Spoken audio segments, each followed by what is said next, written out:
Hepatitis B, as I said in my film, came to me by accident.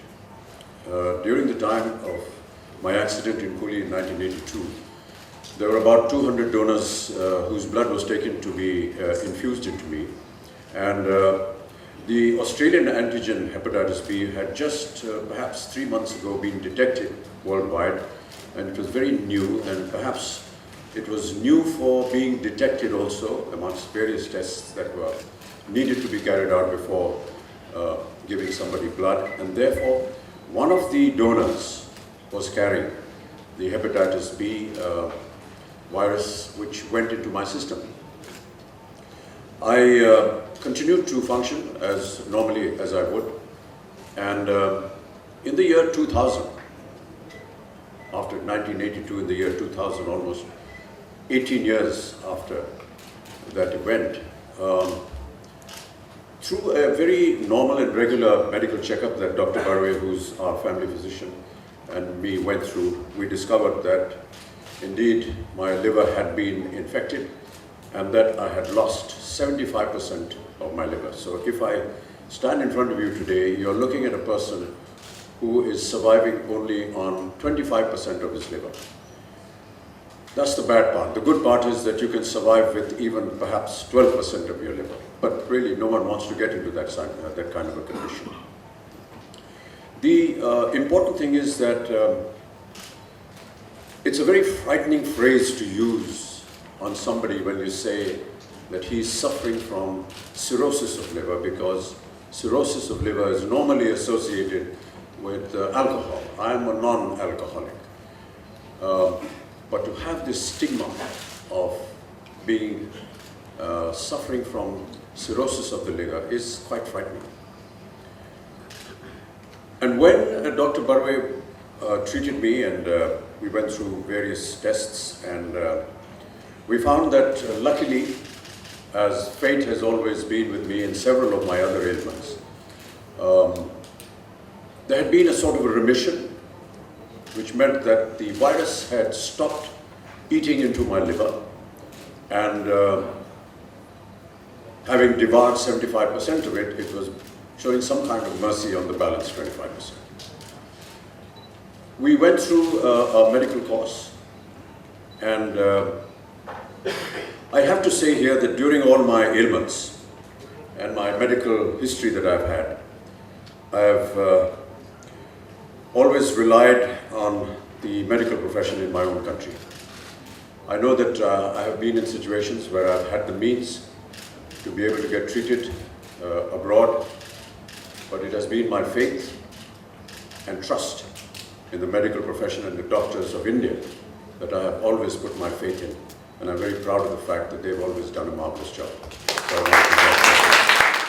जी, सवाल ये है कि विज्ञापन के माध्यम से आप लोगों तक पहुंचेंगे, जिस तरीके से पोलियो के दौरान भी आप पहुंचे थे, लोग आपकी बात को मानते भी हैं, लेकिन जो तबका टीवी नहीं देख पाता है, जिन तक रेडियो की भी सुविधाएं नहीं है, उन तक किस तरीके से पहुंचा जा सकेगा इस पूरी प्रणाली के दौरान? जी, जब मैं यहाँ पर मंच पे बोल रहा था, तो मैंने सबसे ज़्यादा ध्यान जो था वो आकर्षित करवाया था उन वर्कर्स का, जो कि एक्चुअली फील्ड में जाते हैं, गांव-गांव घूमते हैं, जगह-जगह जाते हैं।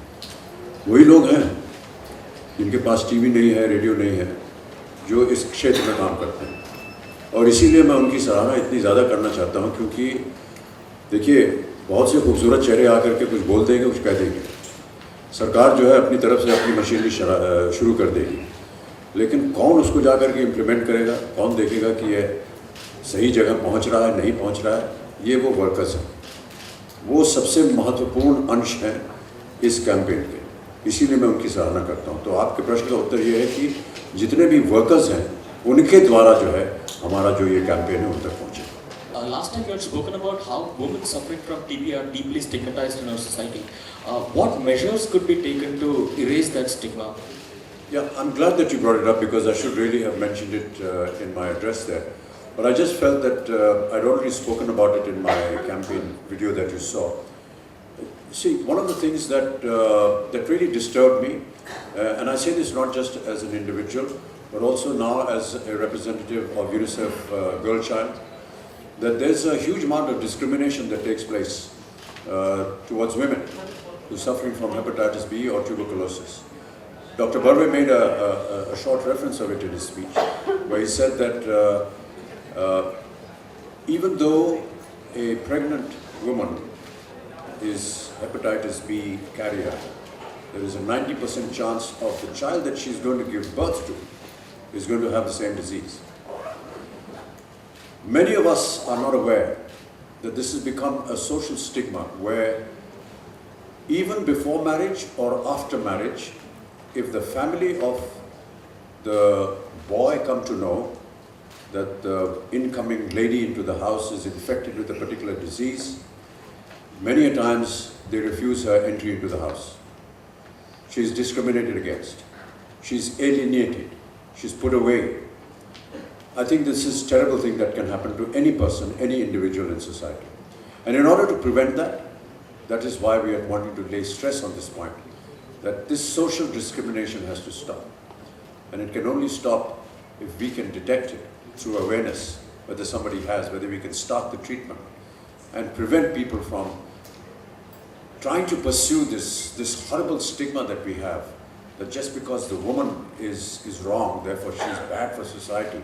That is not acceptable to me, and I'm sure not acceptable to anyone in this room.